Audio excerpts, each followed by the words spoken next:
السلام علیکم ورحمۃ اللہ وبرکاتہ۔ سامعین، آپ جو کتاب سماعت فرما رہے ہیں اس کا نام ہے شرائط دعائے کمیل۔ کتاب کے مصنف ہیں شیخ حسین انصاریان۔ کتاب کا ترجمہ کیا ہے اقبال حیدر حیدری صاحب نے۔ آج ہم آپ کے سامنے اس کی دوسری ریکارڈنگ پیش کر رہے ہیں صفحہ نمبر 43 سے۔ امام جعفر صادق علیہ السلام نے ارشاد فرمایا، بے شک جب بندہ اپنے خدا کی بارگاہ میں دعا کرتا ہے تو خداوند عالم اپنے دو فرشتوں سے فرماتا ہے، میں نے اس کی دعا قبول کر لی ہے، لیکن تم اس کی حاجت براری کو فی الحال روک لو تاکہ وہ دعا کرتا رہے، کیونکہ میں اس کے گڑ گڑانے کی آواز بار بار سننا چاہتا ہوں۔ اور کبھی بندے کی دعا کرتے ہی خدا اپنے فرشتوں سے فرماتا ہے، اس کی حاجت کو بہت جلد پورا کرو،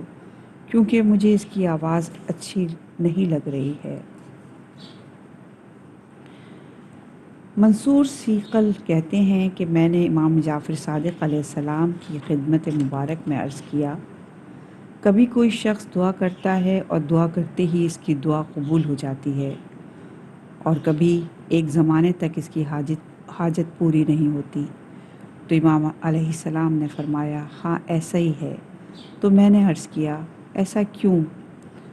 تاکہ وہ اس سے بار بار مانگے؟ تو امام علیہ السلام نے فرمایا، ہاں ایسا ہی ہے۔ دعا کے شرائط۔ دعا کرنے والا اگر یہ چاہے کہ اس کی دعا قبول ہو تو اس کے لیے ضروری ہے کہ دعا سے پہلے دعا کے شرائط کا لحاظ کرے، اور یہ شرائط اہل بیت علیہم السلام سے مروی روایات کی صورت میں مختلف معتبر کتابوں جیسے کتاب اصول کافی، وسائل شیعہ، جامع احادیث شیعہ، مجموعۃ البیضاء وغیرہ میں بیان ہوئے ہیں۔ دعا کی شرائط بغیر کسی تفسیر و وضاحت کے اس طرح کے ہیں: طہارت، جیسے وضو، غسل اور تیمم، حق الناس کی ادائیگی، اخلاص، دعا کو صحیح طریقے سے پڑھنا،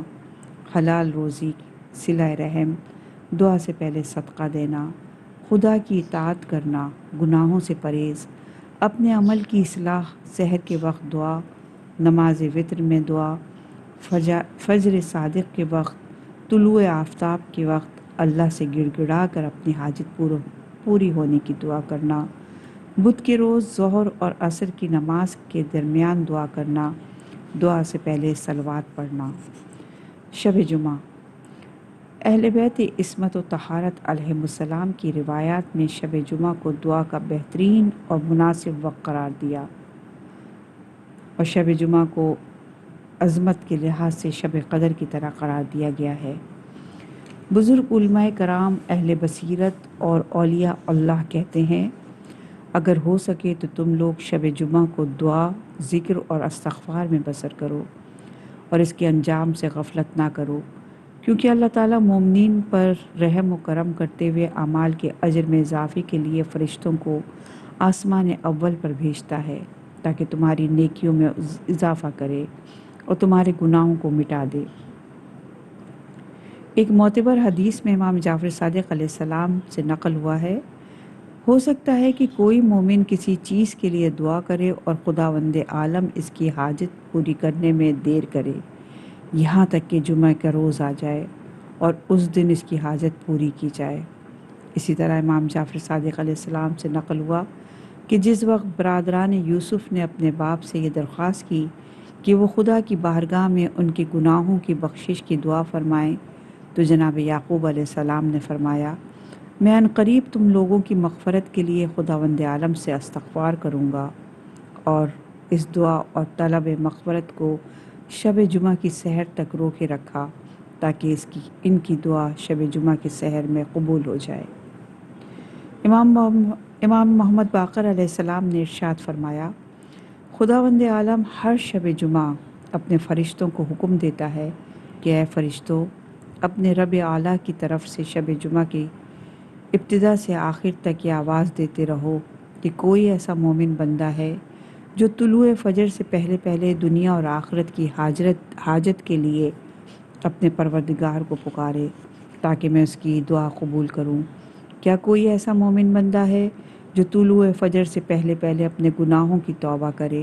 تاکہ میں اس کی توبہ قبول کروں؟ کیا کوئی ایسا مومن بندہ ہے جس کی روزی میں نے کم کر دی ہو اور وہ مجھ سے روزی زیادہ کرانا چاہتا ہو تاکہ میں طلوع فجر سے پہلے پہلے اس کی روزی زیادہ کر دوں، تاکہ اس کی روزی میں وسعت کر دوں؟ کیا کوئی مومن مریض ہے اور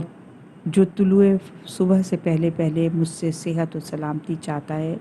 تاکہ میں اس کو شفا اور عافیت عطا کر دوں؟ کیا کوئی مومن بندہ ہے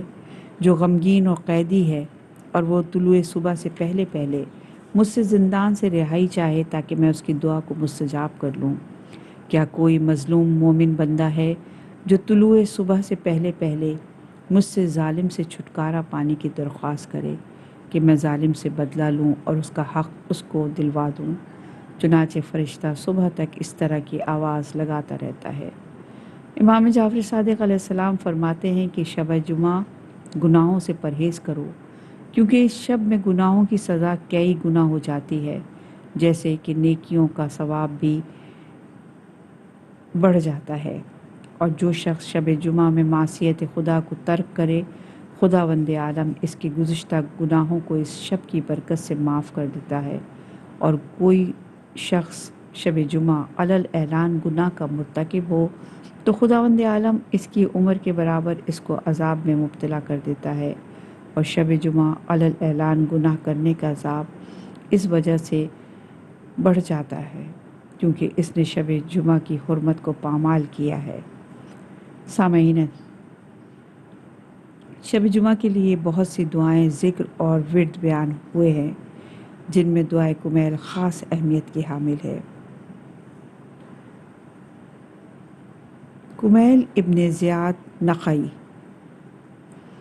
شیعہ سنی بزرگ علماء نے کمیل بن زیاد کی قوت ایمان، قدرت روح، پاک و پاکیزہ فکر،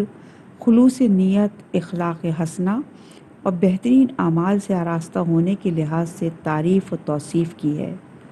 دونوں فرقوں کے علماء کمیل ابن زیاد کی عدالت، جلالت، عظمت اور ان کی کرامت کے سلسلے میں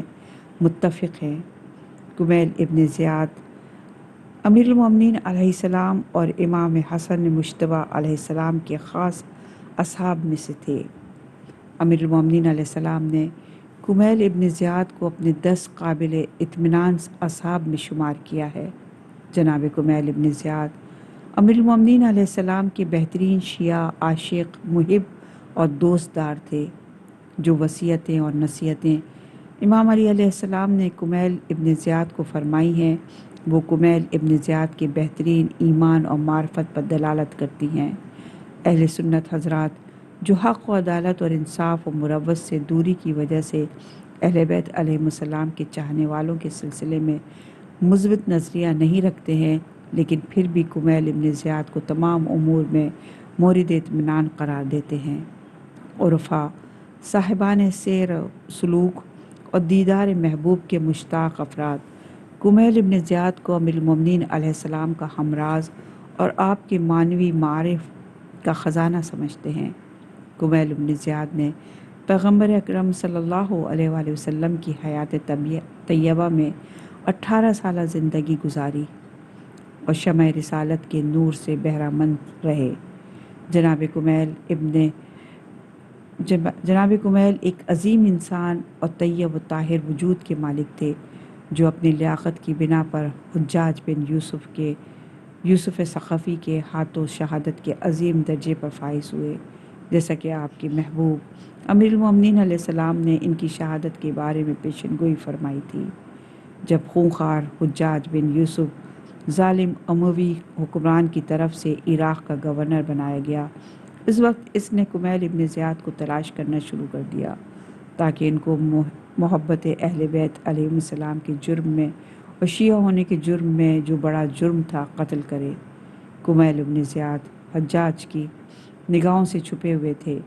جس کی بنا پر حجاج نے کمیل ابن زیاد کے رشتہ داروں کا وظیفہ بیت المال سے بند کر دیا۔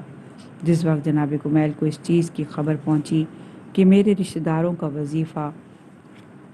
میری وجہ سے بند کر دیا گیا ہے، تو آپ نے فرمایا اب میرا آخری وقت ہے، میری وجہ سے میرے رشتہ داروں کا وظیفہ اور رزق بند ہوتا مناسب نہیں ہے۔ یہ کہہ کر آپ اپنی مخفی گاہ سے باہر نکلے اور حجاج کے پاس خود چلے گئے۔ حجاج نے کہا، میں تجھے سزا دینے کے لیے تلاش کر رہا تھا۔ جناب کمیل ابن زیاد نے کہا، جو تو کر سکتا ہے کر گزر، یہ میری آخری عمر ہے اور عنقریب ہی ہم اور تم خدا کی بارگاہ میں جانے والے ہیں۔ میرے مولا علی بن ابی طالب نے مجھے پہلے ہی یہ خبر دے دی تھی کہ تو میرا قاتل ہے۔ حجاج نے حکم دیا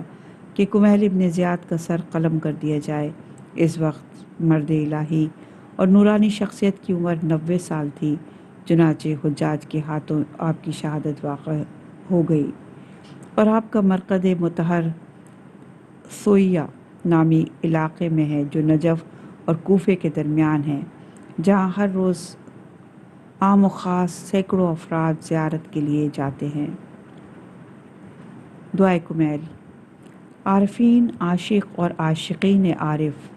بیدار دل اور حقائق سے آشنا حضرات کی نظر میں دعائے کمیل کی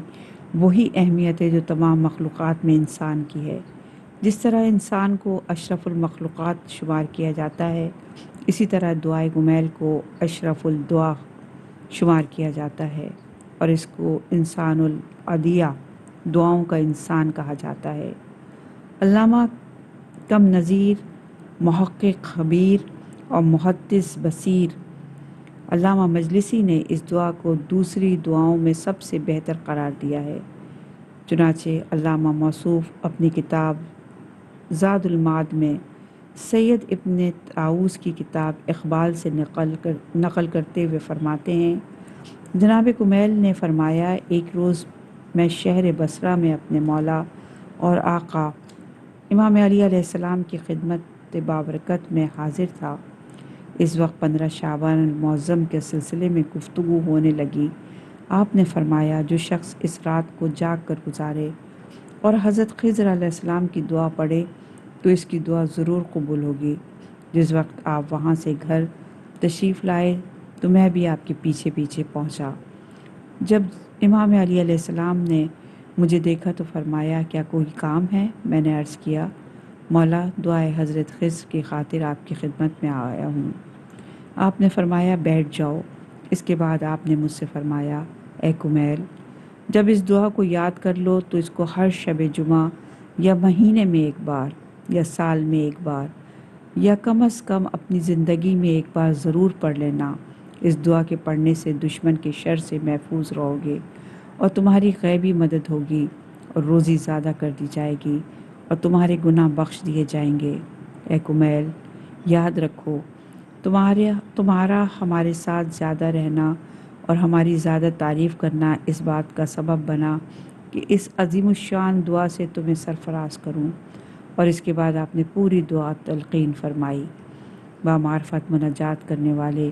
عالم ربانی مرحوم کف امی اپنی عظیم الشان کتاب مصباح میں تحریر کرتے ہیں کہ امیر المومنین علیہ السلام اس دعا کو سجدے کی حالت میں پڑھا کرتے تھے۔ اس دعا کو پڑھنے والے کو چاہیے کہ شب جمعہ کو تمام شرائط کا لحاظ کرنے کے ساتھ روح و قبلہ ہو اور خشوع اور خضوع کے ساتھ آنسوؤں سے بھری آنکھیں اور لرزتی ہوئی آواز میں اس دعا کو پڑھے کہ اس طرح دعا پڑھنا باب اجابت سے نزدیک ہے اور اس کے آثار جلدی ظاہر ہوتے ہیں۔ آنسو بھری آنکھیں خداوند عالم کی نظر میں بہت اہمیت رکھتی ہیں اور آنسو بھری آنکھیں اور سوز دل سے رونا اور گڑ گڑانا گناہوں کی بخشش اور خداوند عالم کے غضب کو خاموش کرنے نیز رحمت الہی نازل ہونے کا سبب ہوتی ہیں۔ امام جعفر صادق علیہ السلام کا ارشاد ہے، گریہ و نالہ اور فریاد کے علاوہ کوئی چیز ایسی نہیں ہے جس کے لیے کوئی پیمانہ نہ ہو، کیونکہ گریہ کا ایک قطرہ دریا میں لگی آگ کو خاموش کر دیتا ہے۔ جب آنکھیں آنسوؤں سے نم ہو جائیں،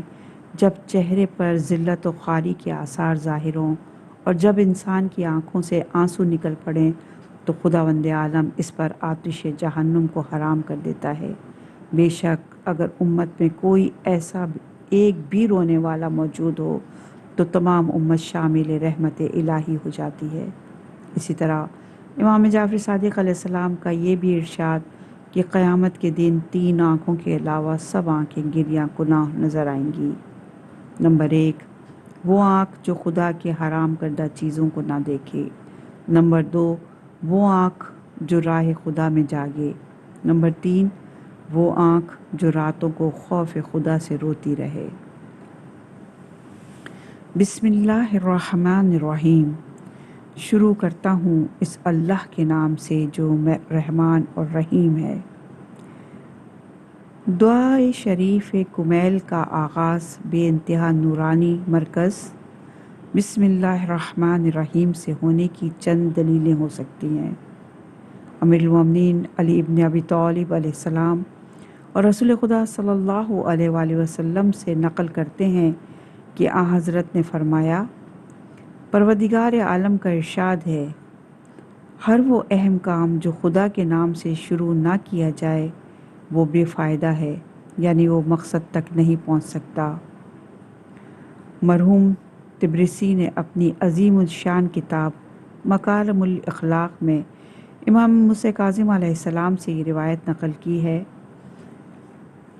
کہ کوئی پریشان اور غمگین شخص ایسا نہیں جو اپنا سر آسمان کی طرف اٹھا کر 3 مرتبہ بسم اللہ الرحمن الرحیم پڑھے اور خدا اس کی پریشانی اور غم و اندوہ کو دور نہ کرے، اگر خداوند متعال کا ارادہ شامل حال ہو۔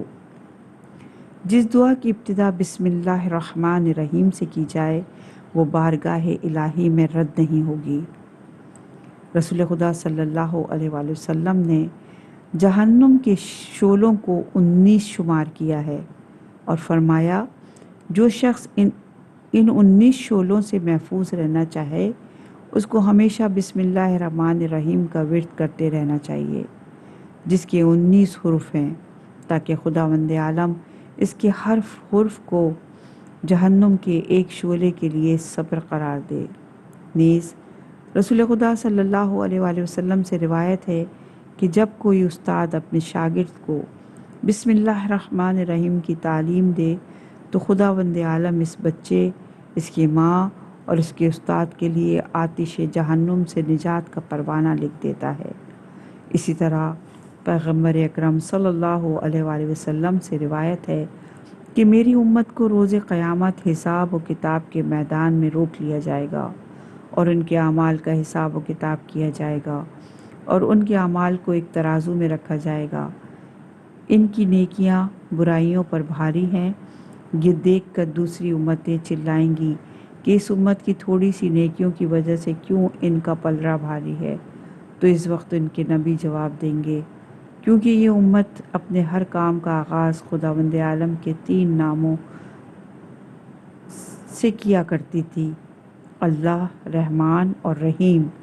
اگر ان ناموں کو ترازو کے ایک پلڑے میں رکھ دیا جائے اور دوسرے پلڑے میں تمام انسانوں کی نیکیاں اور برائیاں رکھ دی جائیں تو ان تینوں ناموں کا پلڑا بھاری رہے گا۔ امام رضا علیہ السلام سے مروی ہے کہ بسم اللہ الرحمن الرحیم اسم اعظم سے اتنا نزدیک ہے جتنا آنکھ کی سیاہی سے سفیدی نزدیک ہوتی ہے۔ بے شک جب کوئی دعا، خصوصاً دعائے کمیل، حضرت حق کے اسم اعظم سے شروع ہو تو یقیناً باب اجابت سے ٹکرائے گی اور پڑھنے والے کی مرادیں پوری ہوں گی۔ بسم اللہ وہ شراب طہور ہے کہ اسے جس وقت ساقی عشق کے ہاتھوں سے دل و جان نوش کرے تو ایسا وجد اور نشاط طاری ہوتا ہے جس کی توصیف کرنا مشکل ہے،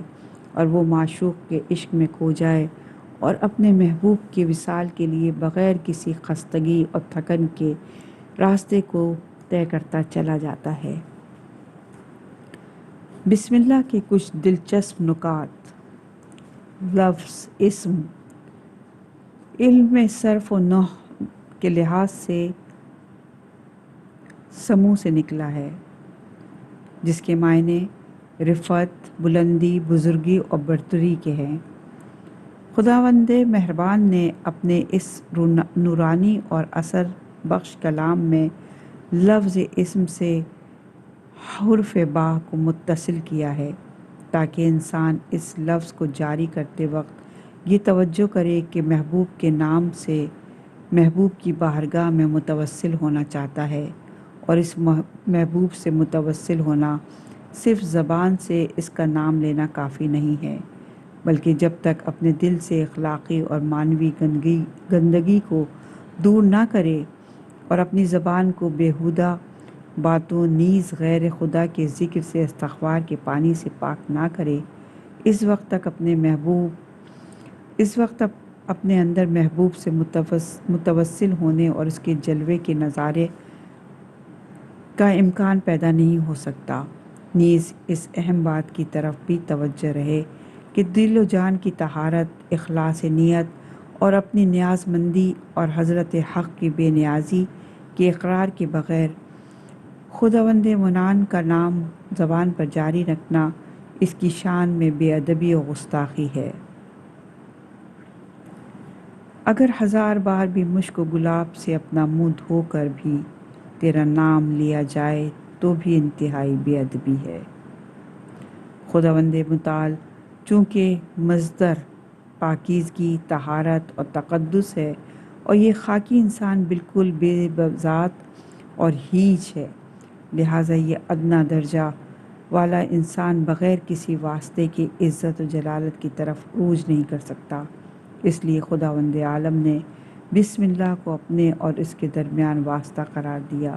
تاکہ انسان اس عظیم المرتبت اور آسمانی کلام کے ذریعے اپنے دل و جان میں اس کے اثرات مرتب کر کے رفعت اور بلندی کی سیڑھی پر قدم رکھے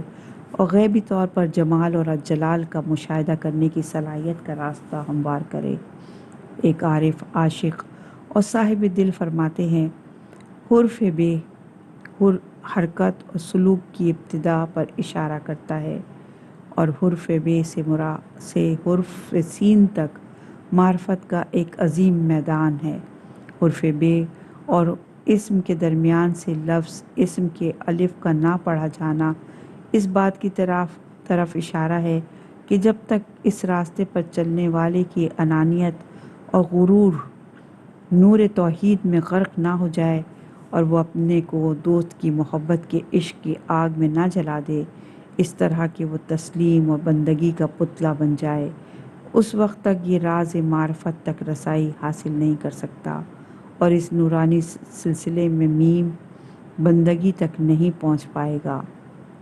بعض حضرات کا کہنا ہے کہ بے اس کی نیکی اور احسان کی طرف اشارہ ہے جو سب کے لیے ہے اور اکثر اوقات عام لوگوں سے تعلق رکھتا ہے، اور سین سے مراد خداوند عالم کے اسرار ان خاص افراد کے لیے ہیں جو دل والے ہیں، اور میم اس محبت کی نشانی ہے جو خاص الخاص اور اصحاب اسرار کے لیے مخصوص ہیں۔ عظیم الشان کتاب اصول کافی، توحید صدوق، مافی الاخبار اور تفسیر عیاشی میں امام جعفر صادق علیہ السلام سے روایت ہے کہ ان تینوں حروف سے خدا کے ایک ایک اسماء حسنہ کی طرف اشارہ ہے۔ با سے بہائی الہی، سین سے ثناء الہی جس کے معنی بلندی اور رفعت نور کے ہیں، اور میم سے خداوند عالم کے مجدد اور عظمت مراد ہے۔ بعض عرفا کا کہنا ہے با سے بصیر کی طرف اشارہ ہے، سین سے سمیع کی طرف اور میم سے مسحی کی طرف شمار کرنے والے کی طرف اشارہ ہے۔ گویا بسم اللہ پڑھنے والے کو درج ذیل معنی کی طرف متوجہ کیا جاتا ہے کہ میں بصیر ہوں، لہٰذا اے انسان تیرے ظاہری اور باطنی تمام اعمال کو جانتا ہوں، اور میں سمیع ہوں جس کے نتیجے میں تیری تمام باتوں اور دعاؤں کو سنتا ہوں، اور محصی ہوں جس کے نتیجے میں تیرے ہر سانس کو شمار کرتا ہوں۔ اس بنا پر اپنے عمل میں ریاکاری و خود نمائی سے اجتناب کر تاکہ اس کی جزا میں تجھے دائمی ثواب عنایت کر دوں، اور میرے سمیع ہونے کے سائے میں باطل اور بیہودہ باتوں سے پرہیز کر تاکہ تجھے فیض و صفا اور غفران و اصلاح کی خلعت پہناؤں، اور چونکہ میں محصی ہوں لہٰذا ایک لمحے کے لیے بھی مجھ سے غافل نہ ہونا کہ اس کے بدلے میں اپنی بارگاہ میں ملاقات کے لیے بلا لوں۔ محبوب کے عشق میں مجذب مجذوب اور اس کی راہ میں آگے بڑھنے والے،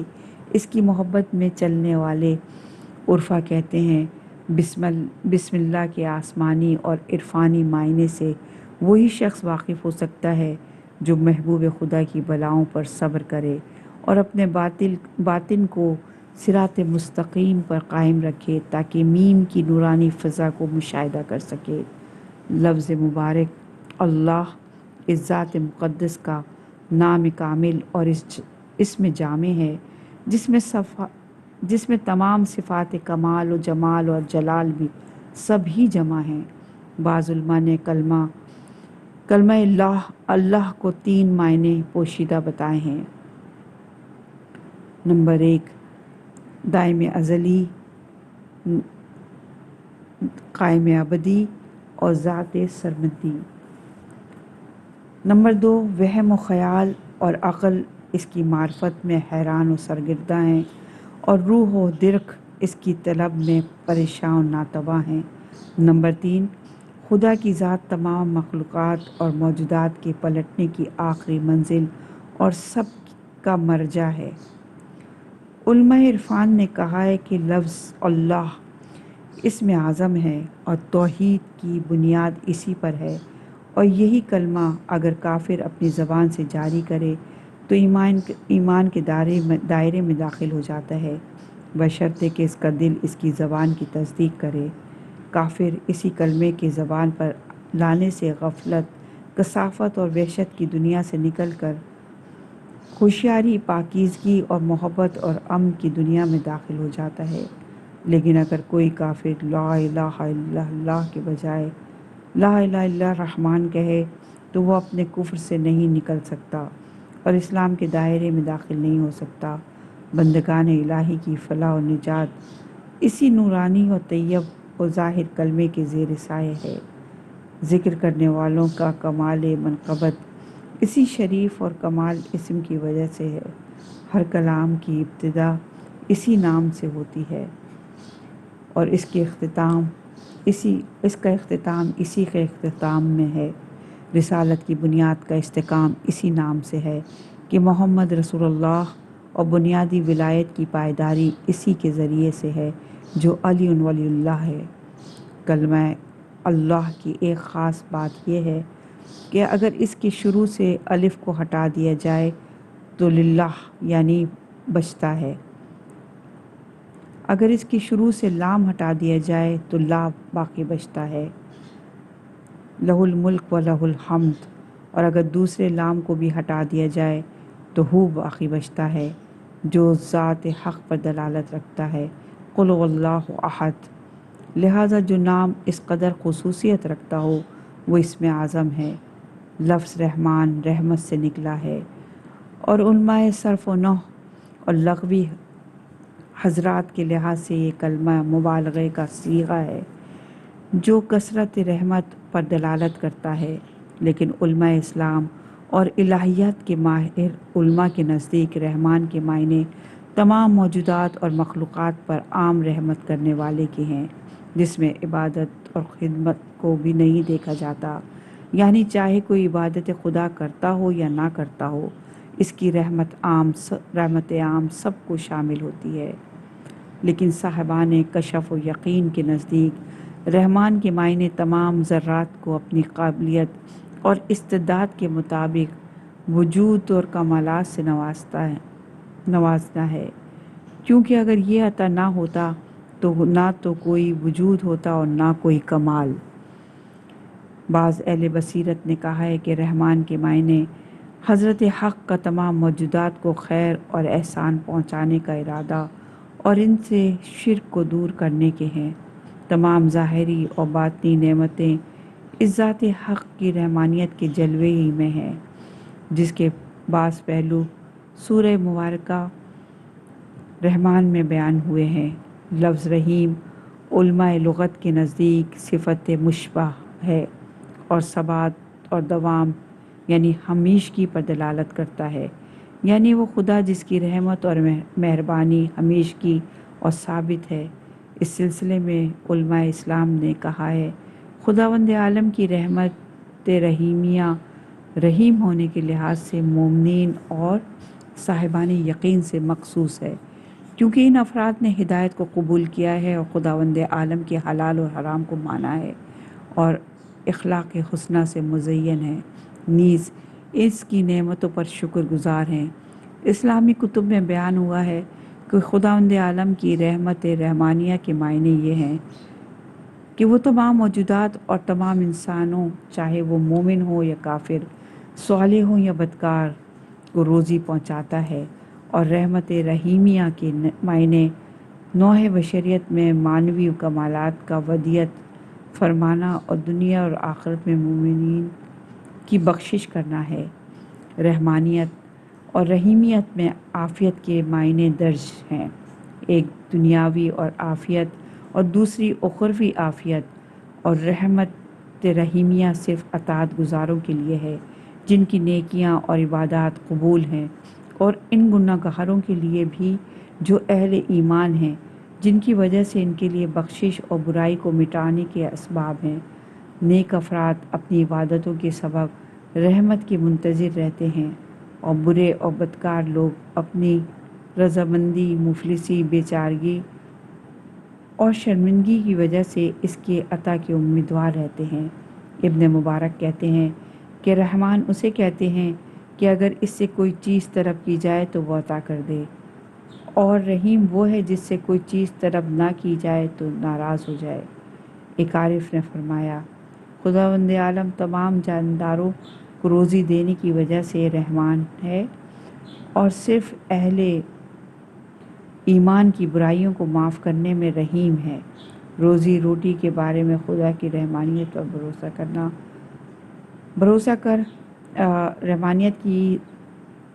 خدا کی رحمانیت پر بھروسہ کر،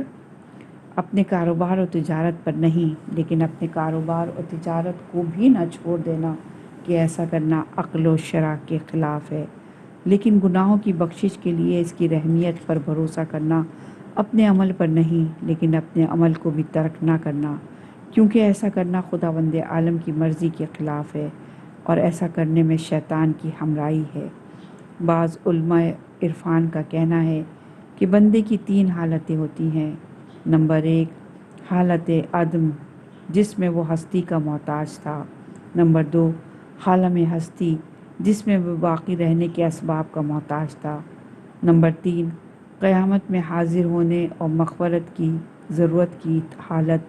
اور یہ 3 حالتیں ان تینوں ناموں میں درج ہیں۔ اللہ یعنی اس کی ذات تمام صفات و کمال کے جمع ہونے کا مرکز ہے۔ غور کر کے اس نے کس طرح تجھے نیستی اور عدم سے خلت وجود دے کر اس دنیا میں بھیج دیا۔ وہی رحمان ہے۔ سوچ کہ کس طرح تیری زندگی کی بقا اس کے اسباب و وسائل فراہم کیے ہیں۔ وہی رحیم ہے کہ کل روز قیامت دیکھنا کہ کس طرح تجھے اپنی رحمت رحیمیت میں شامل کرتا ہے اور کس طرح تیرے گناہوں کی پردہ پوشی کرتا ہے۔ اہل بصیرت، صاحبان داریت اور عاشقان حقیقت کہتے ہیں کہ انسان کے دل میں نفس اور روح ہوتی ہے۔ نفس کو رزق اور احسان کی ہوس ہوتی ہے، دل کو تمنا معرفت اور ایمان ہوتی ہے، اور روح کو رحمت رضوان کی آرزو ہوتی ہے، اور ان میں سے ہر ایک ان اسماء کی برکت سے کسب فیض حاصل کرتا ہے۔ دل اللہ کے نام سے ذوق معرفت اور ایمان حاصل کرتا ہے، اور نفس اس میں رحمان سے رزق اور احسان حاصل کرتا ہے، اور روح اس میں رحیم کے نام سے رحمت اور رضوان سے مالا مال ہوتی ہے۔ اگر کوئی شخص کی روح ان 3 مبارک ناموں سے انس پیدا کر لے تو پھر وہ خدائے وحدہ لا شریک کے علاوہ کسی بھی معبود کے سامنے سجدہ ریز نہیں ہوگا، اور کوئی دوسرے بندگان خدا کی نسبت بخشنے والا اور لطف اور مہربانی کرنے والا ہوگا۔ لہٰذا اس کلام نورانی اور خزانہ فیض ربانی یعنی بسم اللہ الرحمن الرحیم کا ذکر ہر موقع و محل اور ہر کام کی ابتدا میں بہترین اور محبوب ہے،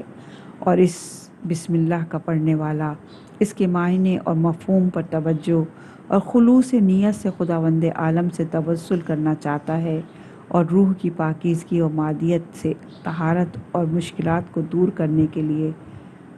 اس بسم اللہ کو پڑھے تاکہ اس کے عظیم فوائد اور مہم آثار سے بہرہ مند ہو جائے۔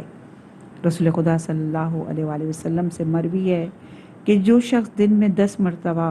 بسم اللہ الرحمن الرحیم اور لا حول ولا قوت الا باللہ العلی العظیم پڑھے تو وہ تمام گناہوں سے پاک ہو جاتا ہے اور خداوند عالم اس کو 70 بلاؤں جن میں سے برس، جزام اور فالج ہے سے محفوظ رکھتا ہے۔ نیز